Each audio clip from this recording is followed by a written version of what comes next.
Chuzo, me ubiqué con mi Moovit y llegué de una al peloteo. Este es nuestro trabajo, hacer que tu día a día sea más fácil.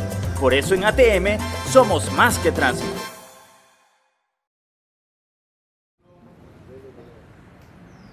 Bienvenidos todos, ¿cómo están? Muy buenos días, yo soy Anderson Boscani, esto es Café La Posta, un espacio para revisar la coyuntura política y la actualidad nacional. Hoy es miércoles 27 de noviembre del año del Señor 2019. Agradecimiento especial a todos los que se conectan ya a nuestra señal y agradecimiento especial a quienes hacen posible que nos encontremos aquí cada mañana.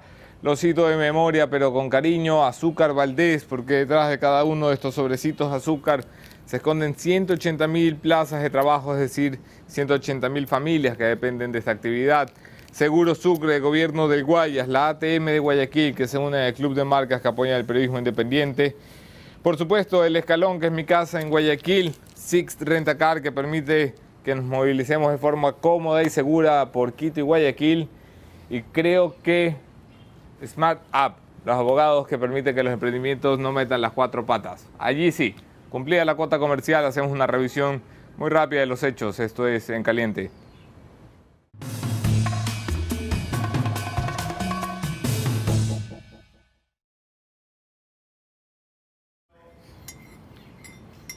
En Caliente, el loco Bucaram pone en duda su candidatura presidencial para 2021. Ya saben que había amenazado con que volvía la furia del loco que ama.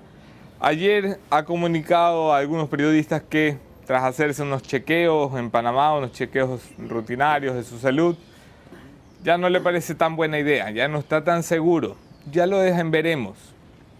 Habrá que ver cómo avanzan las definiciones de aquí a los próximos 6 meses en lo que se prevé sea el arranque no formal de la campaña electoral para la presidencia en 2021. De salida se pone un gobierno al que le quedan 18 meses. De salida y caliente, caliente también. Ya les cuento. El gobierno, que ustedes saben que tuvo un fracaso estrepitoso en la Asamblea Nacional, con el intento de ley económica urgente, un mamotreto de más de 400 artículos que tenía incluso 30 y pico de artículos repetidos, es decir, que no se tomaron ni la molestia de leer la ley antes de mandarla. Intenta ahora con una ley más reducida, un poco más conversada, generar acuerdos y consensos mínimos con los bloques y las bancadas de la Asamblea Nacional. La negociación avanza. De momento está estancada, según revisaba ayer con algunos amigos, en la posibilidad que esto se vote por bloques y no se apruebe la ley o se archive la ley en su totalidad. Hay mucho miedo de lo que el Ejecutivo puede hacer con su capacidad de veto y regresar a la Asamblea una ley totalmente modificada que ya no necesite 70 votos para impedirse, sino 91. Esto es parte de la negociación en este momento, esto y otras cositas más. Vamos a ver cómo avanza. Mientras el país se da vuelta para intentar encontrar un camino con el que aligerar el déficit fiscal del Estado, que está en torno a los 7.000 millones de dólares, ayer, muy caliente, Fernando Balda aseguraba haber conseguido para el país una promesa de 13.500 millones de dólares, dividido en 2 tandas, 7.500 si la memoria no me engaña, 8.500 si la memoria no me engaña, en compra de bonos del Estado y 5.000 en inversión privada que vendría a trabajar en economía verde. ¿Cómo es esto posible? ¿Cómo es que de la noche a la mañana nos aparece la plata no solo que nos falta, sino que nos daría de sobra? ¿Cómo es posible que aparezca una madre Teresa de Calcuta con una gran chequera que diga yo apuesto por el Ecuador, un país con casi 1.300 puntos de riesgo país? ¿Cómo es posible que todo esto haya sucedido además por fuera de gobierno?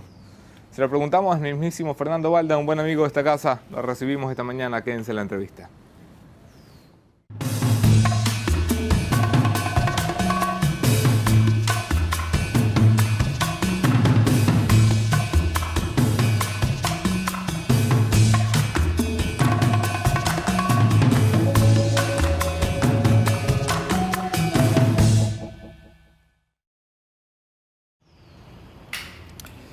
Yo soy Anderson Boscani en todas las redes, podemos seguir allí la conversación. Un abrazo especial a quienes comparten nuestros contenidos, los quiero más que si no los comparten.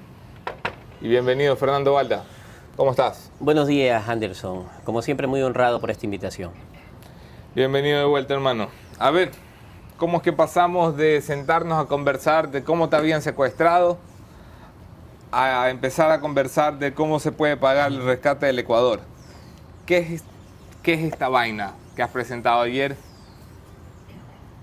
Y directo, ¿por qué tenemos que creérnoslo? Bueno, dos cosas. Primero, soy un político ecuatoriano, consecuente con mi país. Y esta es una acción que demuestra que no solamente hemos sido víctimas del vejamen, víctimas de la persecución, víctimas de un acto criminal, sino que además hacemos cosas. Esa es la misión de los políticos. Queremos dar un ejemplo al Ecuador, que no solamente tenemos que estar desde el lado antagonista de los gobiernos, desde la crítica, sino pasar de la crítica a la acción. Dentro de eso, nosotros estamos tratando de estructurar un plan de gobierno para el año 2021 y en ese camino, en la búsqueda de propuestas y también de recursos para el Ecuador. Es allí cuando nos encontramos con un grupo de empresarios de las empresas Albion y de la empresa Venturi de Estados Unidos. Una de estas empresas está representada por un empresario norteamericano que se llama Robert Wagner. Y cuando los conocimos, ellos nos manifestaron de que ya habían intentado hablar con el gobierno nacional, de que ya habían enviado sus misivas, sus comunicaciones, sus ofertas a través del Ministerio de Finanzas y que nunca les contestaron. A nosotros nos sorprendió que el gobierno no les haya contestado ante lo atractivo de la oferta, porque por lo menos la oferta es algo que te llama la atención, que vale la pena el análisis y la revisión. Sin embargo, eso nunca se ha hecho. Entonces decidimos intermediar con el gobierno nacional para que conozca esta oferta, haciendo uso de nuestra posición política, de nuestra voz, para que el gobierno sepa de que hay gente que está proponiendo cosas interesantes al Ecuador y que por lo menos tiene la responsabilidad de revisarlo, y no solo revisarlo, sino darle una respuesta al país sobre estas propuestas. Uno de los hombres con mayor conocimiento del sistema financiero ecuatoriano, mayor capacidad de hacer escuchar su voz en la alta esfera política de este país, me refiero por supuesto al banquero y empresario Fidel Egas. Compartía la noticia de los 13.500 millones con dos palabras: fake news, noticia falsa. ¿Cómo reaccionas tú? No solamente eso dijo el señor Fidel Egas, ha dicho también que por los ceros que tiene a la derecha esta propuesta, es obvio que es una estafa. Yo creo que es un mal criterio del señor Egas, no necesariamente por ser un banquero viejo, de larga data en el Ecuador, de representar a una institución financiera, no por eso no se puede equivocar. Por supuesto que se puede equivocar el señor Egas, porque si ese es el criterio escueto con el que él mira una propuesta tan grande para el Ecuador, yo también podría decir, entonces veamos los ceros a la derecha que tiene el Banco del Pichincha, y entonces allí hay una cosa rara. Allí hay una estafa, allí hay un chanchullo, y evidentemente eso sería irresponsable. Entonces, más bien yo creo que la posición de un hombre viejo en las finanzas como Fidel Egas y en la política del Ecuador, porque todos sabemos que el señor Fidel Egas es un político detrás del poder, que siempre ha estado detrás de los políticos, que ha financiado campañas políticas, que es un hombre que le gusta la política. Y qué bueno, porque eso tienen que hacer los empresarios, apoyar, y si tiene plata, apoyar con plata, y si tiene conocimiento, apoyar con conocimientos. Es allí cuando el señor Egas, ya que se ha metido a la cancha del debate y de la opinión, yo creo que le contribuiría mejor al Ecuador si él se prestara con ese conocimiento que tiene para hacer un análisis serio, no solamente en un tuit, sino serio sobre la propuesta del señor Robert Wagner, que ha dicho, y le ha dicho al presidente de la República: señor presidente de la República, si usted quiere, puede confirmar nuestra identidad y confirmar nuestra posición financiera con el mismo banco Morgan Stanley, que es el que nos respalda. Y no solo eso le ha dicho en una carta... Ya me explicas bien, quiero ir punto por punto. Primero aclarando que a mí Fidel Egas sí que me parece un gran tuitero. No sé cómo será como banquero y poder detrás del poder, como le llamas tú, pero tuitero, muy fino. Quiero entender, ¿cómo es que esto se le pasa por las galletas a la gente que lo ha visto? Me dices tú que había comunicaciones con el Estado ecuatoriano por parte de este grupo empresarial.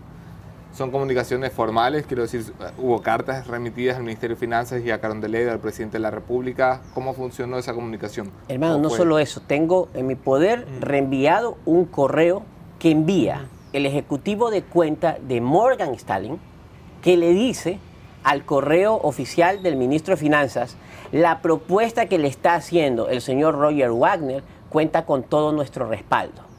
Entonces, es como decir que el señor Fidelegas le manda un correo al que me está vendiendo la casa y le dice: el señor Fernando Balda cuenta con nuestro respaldo del Banco de Pichincha, de nuestro crédito. Entonces, si tú me estás vendiendo la casa y dices: no, pues si Fidelegas le respalda, pues entonces le doy el crédito pues a Balda. Te cobra un poquito más, eso sí. Bueno, eso sí, Fidelegas creo que cobra más intereses que los que está cobrando Roger Wagner, ¿no? Eso sí. Y si no, pues que lo aclare en otro tuit, ¿no?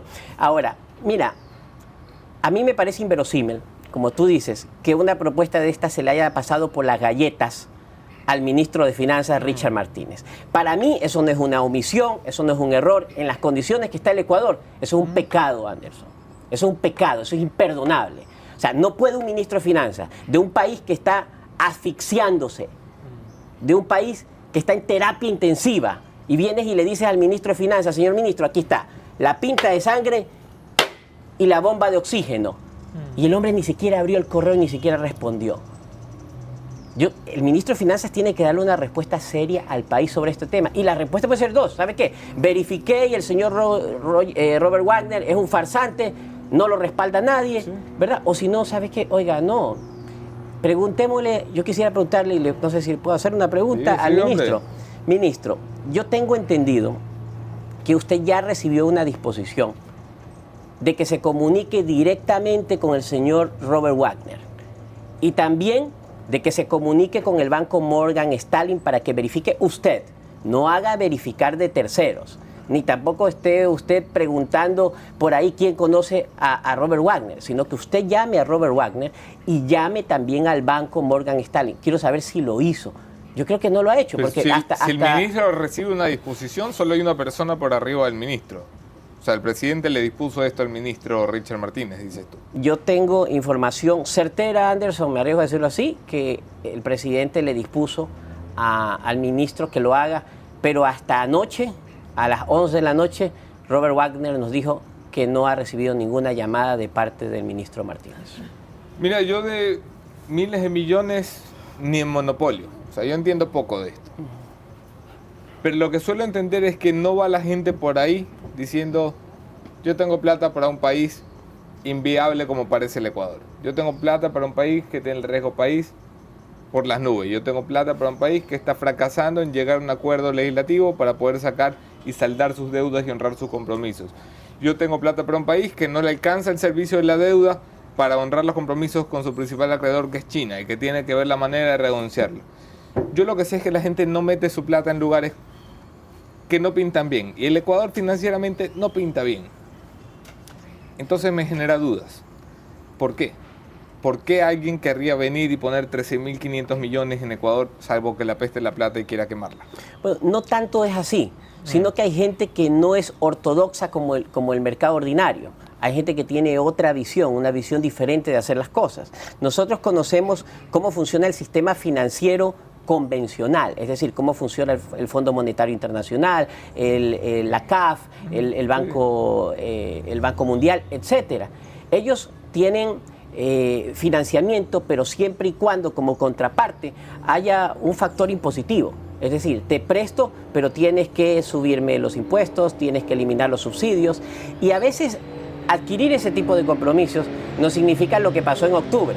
Es decir, desatan una conmoción social por diferentes razones que tal vez no nos da el tiempo ahora para analizarlo.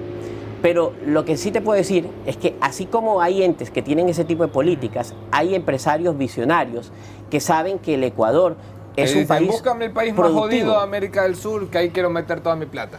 Lo que pasa es que sí hay oportunidades en el Ecuador y hay que verlas con buena fe, con buenas intenciones y con un buen cálculo. ¿Qué es lo que ofrece este señor?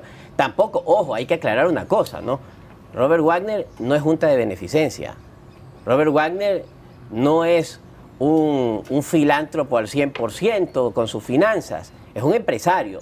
Y nadie que tenga plata mete su plata ni para perderla ni para invertirla mal. Es decir, él está haciendo un buen cálculo de inversión de cómo puede él tener utilidad haciéndonos un crédito que también beneficie a la otra parte, que es al Ecuador, porque tiene que haber un beneficio de parte y parte.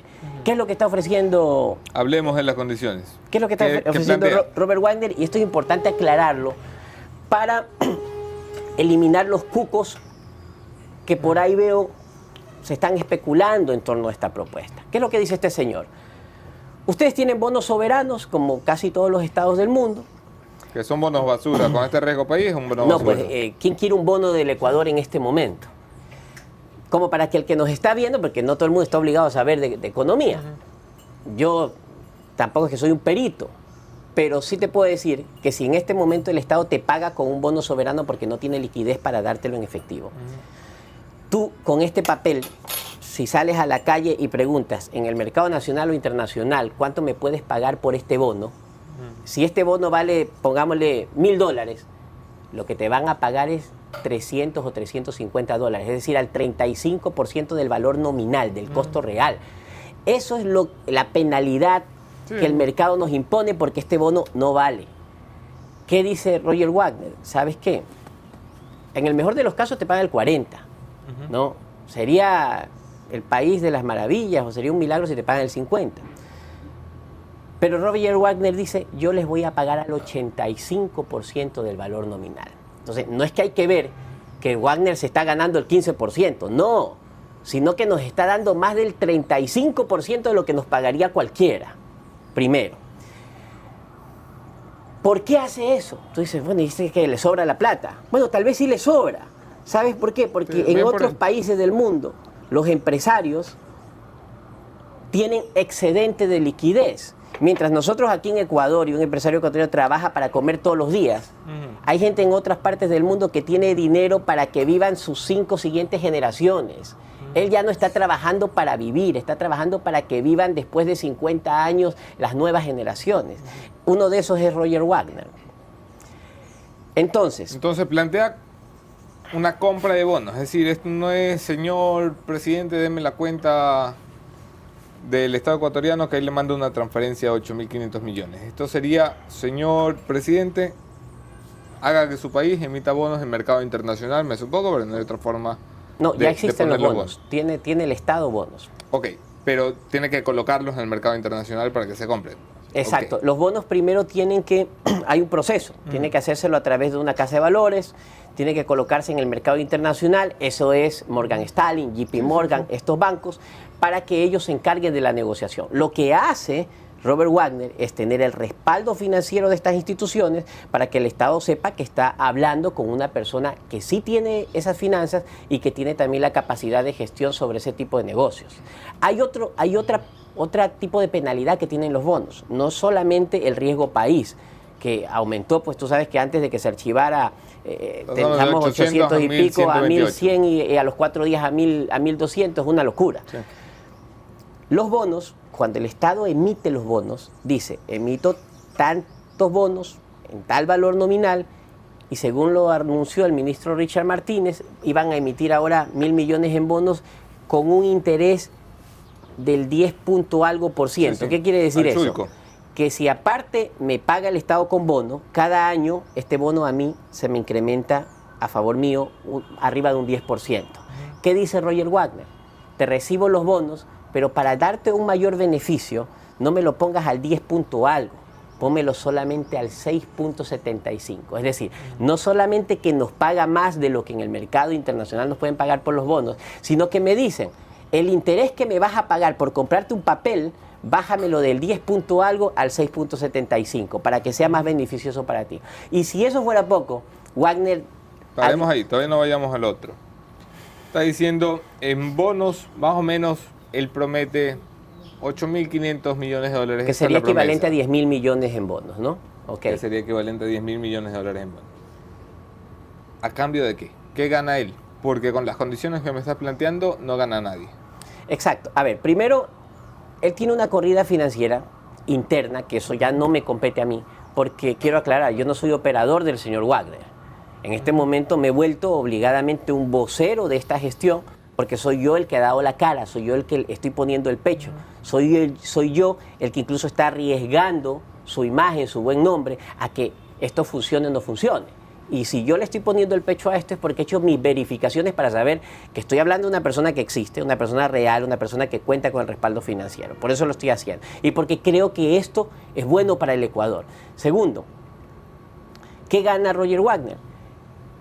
Evidentemente, como empresario que es, él tiene que tener su corrida financiera en la que se justifique este tipo de inversión y él sabe tal vez que puede vender estos bonos mañana más tarde en el mercado internacional, tal vez a un costo porcentual muy bajo, pero en miles de millones de dólares para él significan ganancias.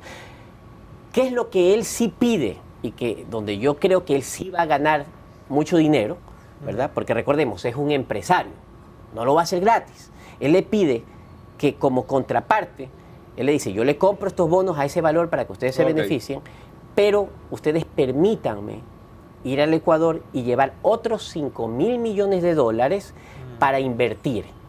Entonces, ¿en qué va a invertir él?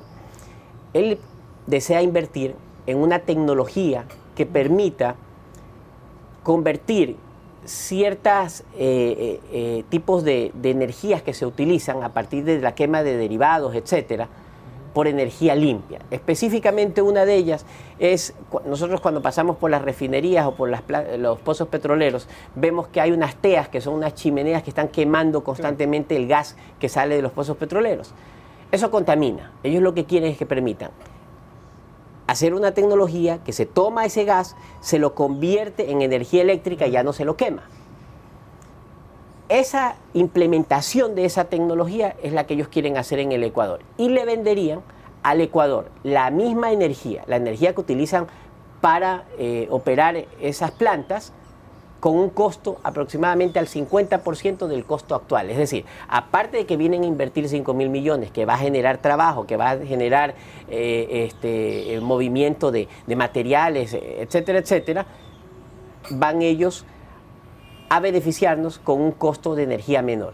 Ese es el negocio de Wagner, no es el negocio de sacar petróleo, no es el negocio de comprar pozos petroleros, no es el negocio de empeñar el Estado con contrapartes o colaterales. Esto, como es una inversión privada, como no es el Fondo Monetario Internacional, como no es la CAF, como no es el Banco Mundial, no te exige súbeme los impuestos, súbeme el IVA, no te exige quítame el subsidio de los combustibles. No, tome, señor Ecuador, tome su dinero y haga lo que quiera con el dinero. Y ahí es cuando nosotros también nos ofrecemos y exigimos de la ciudadanía que observemos esto y si esto se da, organicemos una auditoría y también propuestas para sugerirle al gobierno en qué puede invertir esos 8.500 millones de dólares. A ver, como lo pintes, yo no tengo forma de saber si lo que me cuentas aquí tiene o no tiene validez y credibilidad. Tú me dices que has hecho las gestiones y me fío de tu credibilidad para entender por dónde va este asunto. Pero por lo que me cuentas es como estar viendo un programa de televenta. O sea, mejor oferta imposible. ¿Has hablado con el gobierno? Sí, yo he estado en contacto con ellos. Incluso le envié una carta al presidente de la República en donde le adjuntamos la propuesta de Robert Wagner. Lo que nos han dicho es que ya le encargaron al ministro Richard Martínez que se comunique, que haga las averiguaciones y que vea si la propuesta es viable. Es decir, la pelota está en la cancha del ministro Richard Martínez en este momento. Él es quien tiene que darle una respuesta al país. Para muchos puede resultar sospechoso que tú, que estás construyendo una alternativa política para 2021, salgas ahora con una noticia como esta que suena perfecta, ideal, en un mundo de fantasías, de traigo 13.500 millones de dólares y es una gran catapulta para empezar a hablar de estos temas. Vienes a programas como este, das ruedas de prensa, apareces en los noticiarios. Suena como una gran catapulta para lanzar una campaña política. ¿Por qué no debemos pensar que estás en esas? Respuesta concreta. Sospechan bien. Sospechan bien porque eso es lo que hacemos nosotros por el Ecuador. Hacer cosas positivas. Demostrarle al Ecuador que sin ser gobierno, sin estar en el poder, podemos gestionar cosas de esta envergadura y de esta magnitud. Y no solamente Roger Wagner es el único as bajo la manga que podríamos tener. Ya estoy haciendo acercamientos con otra gente de otras instituciones financieras del mundo, con gente poderosa, con gente a la que le estoy demostrando que el Ecuador es un país donde se puede depositar la confianza y la esperanza para sacarlo de la crisis y porque es un país productivo que puede beneficiar a cualquier tipo de inversión extranjera. Lo estoy haciendo y lo voy a seguir demostrando. Y si esto les ha parecido una sorpresa, pues créanme que no va a ser la única. Si esto está causando en otros sectores, tal vez un celo político, tal vez que nos están viendo con algún tipo de envidia o rivalidad, pues no lo veamos así. La crisis del Ecuador es tan pesada como para enfrentarla por separado. Unamos el hombro y sintámonos bien del éxito que pueda tener cualquier persona en el Ecuador por traer propuestas como esta. Y yo lo único que le quiero decir al país, al gobierno, a los entes de control, señores, no me crean a mí, no me tienen que creer a mí, porque yo lo que estoy trayendo es la propuesta de un tercero. Mañana lo que tenemos que hacer es verificar esta propuesta y cualquiera que quiera criticar, yo lo que le pediría es que convirtamos más bien esa crítica en una gestión. Verifiquemos si esto es cierto, apoyemos con ideas, o si no, ¿sabe qué diga? ¿Sabe qué, señor Balda? Su Wagner no vale nada, aquí le traigo a Piguave que tiene una mejor oferta. Y esa mejor oferta puede venir de cualquier persona natural, jurídica, de la izquierda, del centro, de la derecha. Y me adelanto a la crítica, Anderson. Si alguien de la izquierda dice, no, que esto es seguirse casando con los gringos. Oiga, discúlpenme, el dólar no es de izquierda ni de derecha. Yo me lo saco del bolsillo y compro la comida para que coman mis hijos, para pagar el colegio. No nos debe importar de dónde viene ese dinero siempre y cuando no venga de una fuente ilícita, ¿no? Esto viene ya filtrado por un sistema financiero y el Ecuador no puede permitir que vengan al Ecuador fuentes de dinero ilícita. Pero a mí me asalta una duda básica, porque tú sabes que yo soy un hombre bastante básico, Fernando. Pero me asalta una duda, si tú eres tan bueno para conseguir esa cantidad de recursos para un país tan jodido como el Ecuador,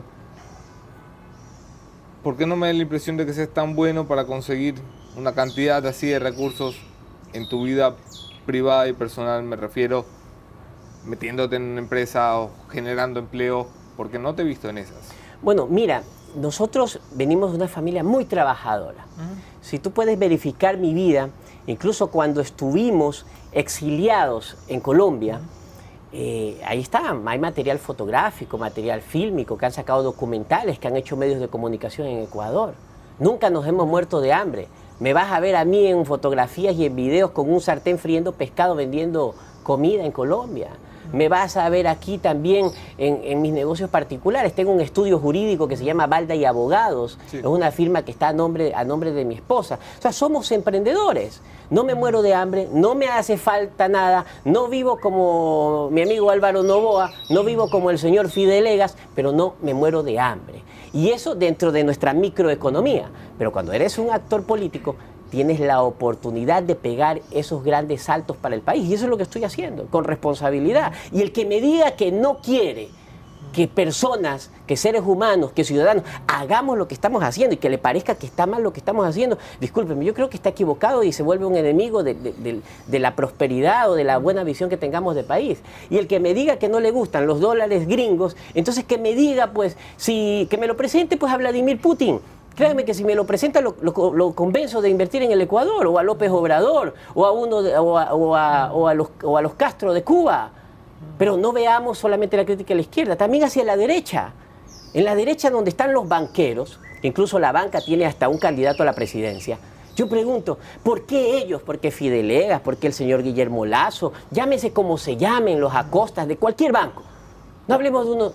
¿Por qué no han hecho estas cosas por el país? ¿Sabes por qué, Anderson? La respuesta es terrible. Es porque aquí se practica la política de que quieren que al que gobierna le vaya mal, al que gobierna que se joda, que el país se quiebra. ¿Sabes para qué? Para luego ellos venderse como los mesías, como los salvadores de la patria. Eso se llama inconsecuencia. El país está en este momento en una crisis que ya no la soportamos. Y no me digas que lo que estoy haciendo está mal, porque como quisiera que hubieran 50 Fernando Baldas haciendo lo mismo. Algo hemos de conseguir, Anderson. La crisis de octubre, ¿culpa de quién fue? Mira, aquí hay diferentes factores. El uno, y yo creo sinceramente la incapacidad del gobierno para comunicar, la incapacidad del gobierno para dejarse asesorar, la incapacidad del gobierno para escuchar a los sectores, y la otra, el constante nivel conspirativo, el pataleo de la corrupción, ¿no? No hablemos solamente de Correa, porque es que no le podemos endilgar y adjudicar la corrupción solo a Correa, eso es una fantasía, es una mentira. Con Correa delinquieron y defalcaron al Estado no solamente los de extrema izquierda, también otros de extrema derecha que se asociaron con ellos. Porque Correa gobernó con los corruptos y la corrupción es de todos lados, no es solo de la izquierda. Conozco en la izquierda gente valiosa y en la derecha también, pero conozco gente demasiado corrupta en la izquierda y también en la derecha. Entonces, esos dos factores, ¿no? De la falta de un gobierno para poderte convencer que es lo necesario, aunque sea impopular, la falta de capacidad del ministro de Finanzas de un gobierno, ¿sí? Que te voy a dar una mala noticia. Y esto merece un jalón de orejas al ministro por parte del presidente. Ya. Este correo... Se va a quedar sin orejas el ministro a esta altura. Hasta sin nariz debería quedarse. ¿Qué le tienen que dar? Ayúdeme, la fecha del correo... ¿Perdón? 5 de septiembre. 5 de septiembre. Mira, el correo que envía Morgan Stanley al ministro Richard Martínez con esta oferta fue del 5 de septiembre. Es decir, mucho antes de octubre que fuera todo este caos que vivió el Ecuador. Si solamente hubiera podido revisar su correo, pero yo creo que sí ha de hablar inglés, ¿sí? Yo no hablo muy bien inglés, pero copio y lo pongo en el traductor del Google, y ya leo lo que dice ahí. Tal vez le hubieran dado esa noticia al país en septiembre y el país hubiera avanzado con otra óptica, con otra visión, con más optimismo, y no hubiésemos tomado decisiones como eliminar el subsidio de los combustibles, que convulsionó el país. ¿Te parecía mal eliminarlo? Mira, es que, mano, yo lleno el tanque de gasolina con ¿cuánto llenamos, mija, el tanque de gasolina? Como $24, y ahí ya lo estaba llenando con más de 40, pues. Y claro que me afecta. Pero ¿te parece bien que tú, que eres un hombre con trabajo, que no estás en la clase más privilegiada, pero tampoco en la más necesitada, recibas un subsidio pagado por todos nosotros para que te llenes el tanque de gasolina? Claro, es que son dos cosas, ¿no? La una, si me gusta, si no me afecta, claro que me afecta. Y la otra, si me parece que los subsidios deberían existir, pues yo te digo que no, pues. Porque es que si estamos viviendo en un país con subsidios es porque estamos viviendo en un país que todavía no está bien, ¿verdad? Entonces, yo creo que los subsidios deberían focalizarse, así como deben de focalizarse muchas otras cosas. Sin embargo, que yo sí creo que tal vez el gobierno no analizó bien esa medida. Y si el gobierno hubiese tenido otros elementos, hubiese tenido visión para analizar otras oportunidades como esta, hubiera llamado tal vez al señor Wagner, hubieran averiguado este tema y se hubieran abstenido de tomar esta medida en ese momento, o tal vez hubieran dado más tiempo para socializarla o para buscar una mejor forma de sacar adelante ese tema. ¿El movimiento indígena se equivocó? Miren, el movimiento indígena ha sido por siempre una organización que ha logrado un importante protagonismo en la historia. Lamentablemente, sus líderes, no su pueblo, sus líderes nunca lo han sabido administrar. Porque se dicen que han sido necesarias su presencia, sus plumas, sus lanzas, su presencia en la foto, hasta para derrocar gobiernos. Y hablas con uno de estos líderes indígenas y dice, es que nosotros derrocamos gobiernos. Sí, ¿y qué han obtenido a cambio? Si ustedes suponen que fueron quienes marcaron el punto de partida en la historia muchas veces, ¿qué obtuvieron a cambio?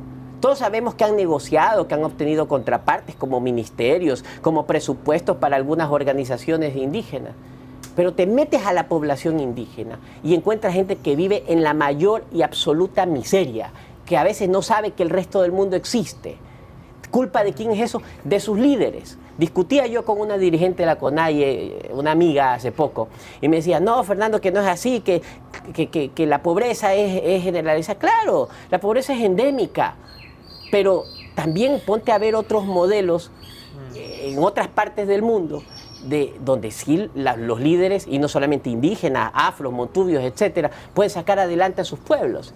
Ellos se han beneficiado la cúpula del movimiento indígena, y eso se debe mucho también a la falta de un relevo generacional, que no solamente es un problema de los indígenas, sino un problema de todas las organizaciones políticas a nivel nacional. ¿Y dónde se equivocan los indígenas? Se equivocan porque, vea, voy a decir cosas que van a matar la inocencia de la gente. Y la gente que medio sabe política sabe que lo que voy a decir es cierto. Los indígenas, y que me vengan a decir que es mentira, pues.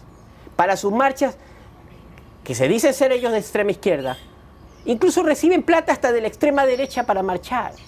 Porque los políticos de extrema derecha han utilizado a los indígenas y los han financiado para derrocar gobiernos, para poner masa en la calle, para utilizarlos hasta para salir en la foto. ¿Te atreves a dar un ejemplo? En todas las ocasiones. ¿Quién financió ahora? Mire, ahora, evidentemente, pues nosotros sabemos que ha habido financiamiento de los grupos correístas. Entonces, no necesitaron esta vez de la gente de extrema derecha como para tumbar a Lucio Gutiérrez, como para tumbar a Abdalá Bucarán, etc. Ahora, según la Fiscalía, hubieron gente del partido, del movimiento de Rafael Correa, que estuvieron detrás para aprovechar esa movilización popular, pero los indígenas lo permitieron. ¿Y sabes por qué te digo que lo permitieron? Porque hay las dos mejores inteligencias, hablando en materia de inteligencia en el Ecuador, son la inteligencia militar y de la policía y la inteligencia de los indígenas. Ellos son una organización donde opera la inteligencia, donde saben quién es quién, donde saben que una persona que está allí, si es infiltrada, si es policía, etc. Y si está caminando con ellos es porque ellos lo permitieron. Allí se equivocaron los líderes, se equivocaron tremendamente cuando se sube un Jaime Vargas en un coliseo donde tal vez entraban 2.000, 2.500 personas y desaprovecha un momento histórico donde un líder indígena puede hacer un discurso propositivo a favor del país, consecuente, para sacar la nación adelante, proponer cosas en un momento de crisis donde lo que se necesita son propuestas. ¿Qué hizo Vargas? Primero, llama a las fuerzas armadas. Primero, secuestra policías y no los deja salir. Dicen que no dejaron salir ni a la prensa. Sí. Yo, que soy víctima de un secuestro, sé que eso se llama secuestro, retención. Segundo, llama a las fuerzas armadas, las insta a derrocar el orden constituido, el orden constitucional, a sublevarse en contra de la presidencia de la República, a derrocar un gobierno. Y tercero, como si eso fuera poco, a suprimir, a detener, paralizar servicios públicos. ¡Qué cabeza, Anderson! Creo que ni en 45 segundos este señor cometió 3 delitos penales. O sea, solo le faltó gritar, y por último, ¡métame a la cárcel! O sea, fue lo único que le faltó. O sea, ese tipo está loco. No sabe lo que es ser un líder. No sabe lo que es irrespetar y desaprovechar la oportunidad popular grandiosa de tener un recinto abarrotado de gente y los medios de comunicación del Ecuador y de todo el mundo, y aprovechar, hacer un discurso que siente bases y que le diga al país y al mundo, ¿sabe qué? Hay dirigencias que se respetan y que pueden contribuir para sacar el Ecuador adelante. De eso se equivocó Vargas, y eso no hay que tener miedo de decírselo. O sea, al carajo con esa posición de decir, no te metas con los indígenas porque te daña la imagen. No te metas con la migración irregular porque te daña la imagen. No, señor, hay problemas que necesitan el análisis y la toma de posiciones, que nos condenen por tomar posiciones, no por nuestra tibieza. 2021, ¿te ves trabajando con alguien de los que tenemos bien vistos y bien reconocidos? ¿Te ves aliándote con alguna tendencia política? Mira, yo tengo... ¿Te ves dando apoyos o recibiendo apoyos? Yo tengo una vocecita en la oreja que me grita, nunca te unas a la extrema derecha. O sea, tengo una vocecita que me dice así, ¿no? ¿Quién es la extrema derecha? Para mí la extrema derecha es Jaime Nebot, ¿verdad? Es el Partido Social Cristiano. Tal vez podamos caminar juntos en el sentido de tener una misma visión, de aceptar propuestas, de compartir una agenda por el país, ¿sí? Pero no revueltos. Creo que el Ecuador no necesita ya ideologías. Nunca he creído en ellas, porque nunca me habrás visto a mí moviendo una bandera con una hoz, con una estrella roja, verde ni amarilla. Jamás, jamás. O alguien me ha visto a mí una foto con una camiseta de la 35, o una roja, o una de la derecha. No, yo he sido práctico. Yo amo la democracia, pero sobre todo amo la seguridad democrática. Y creo que lo que necesita el Ecuador es soluciones puntuales para los problemas que tiene. Y que si el pueblo te beneficia con su confianza y con el voto, y si llegamos luego al poder, allí ya no necesito la bandera para gobernar. Lo que necesito es una calculadora para el poco dinero que hay, hacerlo producir y que no se me pierda un centavo. Y seguir trayendo más inversión al Ecuador. Yo creo que de esa manera tenemos que pensar. ¿Tú quieres caminar solo en el camino de la campaña, el difícil camino de la campaña? Dices la extrema derecha, Jaime Nebot. ¿Guillermo Lazo? Miren, la vez anterior apoyamos realmente fue Andrés Páez, ¿verdad? Fue la propuesta de Páez y nos sumamos al tema de Lazo. Toda la vida, todo el mundo ha sabido que lo hicimos porque nosotros teníamos la visión de que el antagonista en ese momento era Rafael Correa con su candidato Lenín Moreno. Luego la cosa cambió, ¿verdad? Pero en ese momento teníamos que escoger lo que considerábamos que era lo menos malo, nunca porque pensamos que era lo mejor, pero era la ruta que teníamos que tomar, porque teníamos que tomar una posición en el país. ¿Pero que iban haciendo campaña diciendo, este es el candidato menos malo que tenemos? No, no lo decía así, no lo decía así, pero apoyamos esa campaña. Tampoco te ves mezclándote con el gobierno, me imagino. No, no me veo con el gobierno, no soy gobierno, no quiero ser gobierno, pero sí deseo que al gobierno le vaya bien. Porque si le va bien al presidente Lenín Moreno, nos va a ir bien a todos los ecuatorianos. Así como deseo que le vaya bien a los 221 alcaldes del país y a todos los prefectos del país y a todos los miembros de las juntas parroquiales, porque si les va bien a ellos, le va bien a todos los ciudadanos. Y tampoco te ves, después de lo que has dicho aquí, me imagino, sobre el señor Vargas, al lado de la dirigencia de la CONAIE. Para nada, pero sí al lado del pueblo indígena. Como siempre he caminado en las comunidades, siempre he estado muy cerca del pueblo indígena y a ellos les consta. Aunque no le guste a Vargas, a mí no me va a sacar como al vicepresidente, créame. Se va a encontrar con un problema conmigo. Yo sí voy a las comunidades y voy muy seguido. Invitará para ir a ver. Fernando Balda. Muchas gracias, Anderson, hermano. Como siempre. Gracias a ustedes por acompañarnos. Terminamos con mi conclusión de esta mañana. Esto es El Punto Final.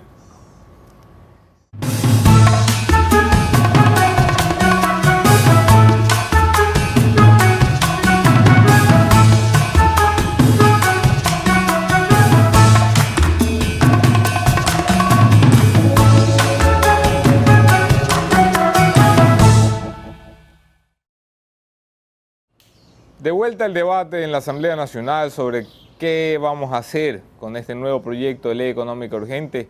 El único camino que este país no puede tomar es volver a quedarse sin camino. Y me explico mejor, son las fuerzas democráticamente electas para representarnos en la Asamblea Nacional las que tienen que ganarse el sueldo en este momento. Ya sé que no les gusta esta idea de ponerse a trabajar, pero el país lo necesita.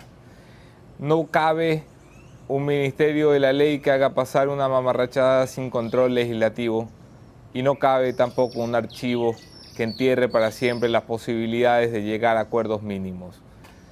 Lo único que les pido, y creo que no es pedirles mucho, es que hagan un trabajo legislativo, que si entró una mala ley, la conviertan en algo bueno, que si entró una ley mal hecha, la rehagan bien. Que es que para eso están en la Asamblea, que es que para eso son los acuerdos, las conversaciones, los diálogos, el Parlamento. Que es que lo que el país necesita es tener una certeza económica de por dónde vamos a caminar el próximo año. Porque el fondo, los multilaterales, las obligaciones, los acreedores ya no esperan. Porque el riesgo país ya no perdona. Porque un país que ya se está quedando sin fuentes de financiamiento y de ingreso de divisas y de dólares necesita tener un rumbo, por lo menos para decirle al mundo, aunque equivocados, por allí vamos. La ley económica urgente debe pasar, no como cualquier cosa, sino como un consenso en la Asamblea Nacional. ¿Quién, cómo, cuándo, dónde?